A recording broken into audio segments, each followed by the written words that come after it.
ಮೂಲಭೂತ ಸೌಕರ್ಯಗಳ ಕೊರತೆಯಿಂದ ಕೊರಗುತ್ತಿರುವ ಬ್ರಹ್ಮರಕೂಡ್ಲು ಟೋಲ್ ಪ್ಲಾಜಾಗೆ ಕಾಯಕಲ್ಪ ಒದಗಿಸಿ ಇಲ್ಲವೇ ಬಂದ್ ಮಾಡಿ ಎಂಬುದಾಗಿ ಜನಾಕ್ರೋಶ ವ್ಯಕ್ತವಾಗಿದೆ.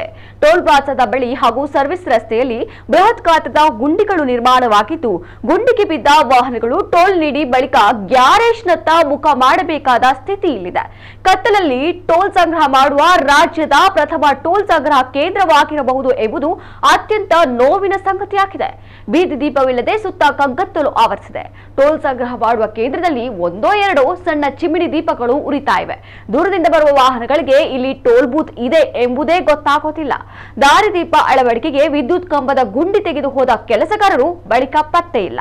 ಕೇಂದ್ರದ ಸುತ್ತಲೂ ರಸ್ತೆ ಬದಿಯಲ್ಲಿ ಪೊದೆಗಳು, ಗಿಡಗಂಟಿಗಳು ತುಂಬಿದ್ದು ರಸ್ತೆಯನ್ನ ಆಕ್ರಮಿಸಿವೆ. ಪ್ರವಾಸಿಗರು ಮತ್ತು ಪ್ರಯಾಣಿಕರಿಗೆ ಅನುಕೂಲವಾಗುವ ನಿಟ್ಟಿನಲ್ಲಿ ಅಗತ್ಯವಾಗಿ ಇರಬೇಕಾದ ಟಾಯ್ಲೆಟ್ ವ್ಯವಸ್ಥೆಯೂ ಇಲ್ಲ.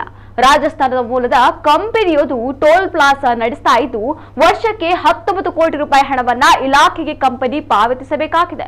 ಅದಕ್ಕಾಗಿ ದಿನಕ್ಕೆ 5.50 ಲಕ್ಷ ರೂಪಾಯಿ ಕಲೆಕ್ಷನ್ ಆಗಬೇಕು. ಆದ್ರೆ ಈಗ ಹೆಚ್ಚು ಕಮ್ಮಿ 4 ರಿಂದ 5 ಲಕ್ಷ ರೂಪಾಯಿವರೆಗೆ ಟೋಲ್ ಫೀ ಸಂಗ್ರಹವಾಗ್ತಾ ಇದ್ದು, ಕಂಪನಿ ನಷ್ಟದಲ್ಲಿದೆ ಎಂದು ಸಿಬ್ಬಂದಿ ಮೂಲಗಳು ತಿಳಿಸಿವೆ.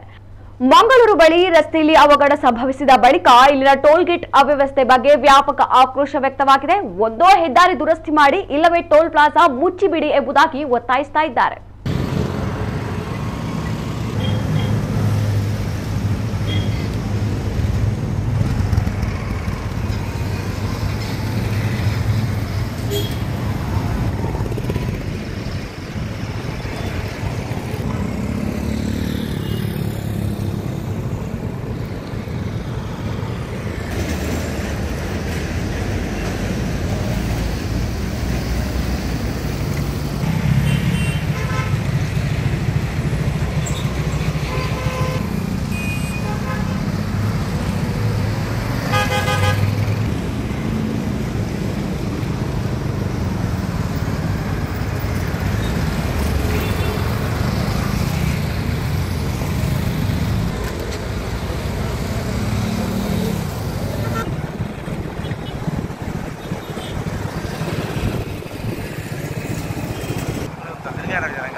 ಬಂಟ್ವಾಳ ತಾಲೂಕಿನ ಬ್ರಹ್ಮರಕೊಟ್ಲಿನಲ್ಲಿರುವ ಈ ಒಂದು ಅವೈಜ್ಞಾನಿಕ ಟೋಲ್ ಪ್ಲಾಜಾದಿಂದ ನಾಗರಿಕರಿಗೆ ಅತಿಯಾಗಿ ಸಮಸ್ಯೆ ಆಗ್ತಾ ಇದೆ.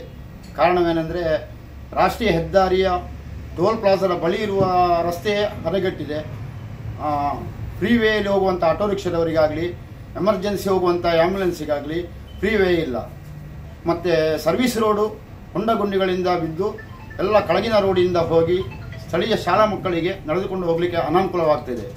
ಹಾಗಾಗಿ ಅದನ್ನು NHAಗೆ ಟೋಲ್ ಫ್ರೀ ನಂಬರ್ನ ಮುಖಾಂತರ ಕಂಪ್ಲೇಂಟ್ ಮಾಡಿದ ಮೇಲೆ 2 ದಿವಸ ಬಿಟ್ಟು ರಾಷ್ಟ್ರೀಯ ಹೆದ್ದಾರಿ ಪ್ರಾಧಿಕಾರದ ಇಂಜಿನಿಯರು ಬಂದು ಕೆಲವೊಂದು ಸಮಸ್ಯೆಗಳನ್ನು ನಾವು ಅವರಲ್ಲಿ ಹೇಳಿದೆವು.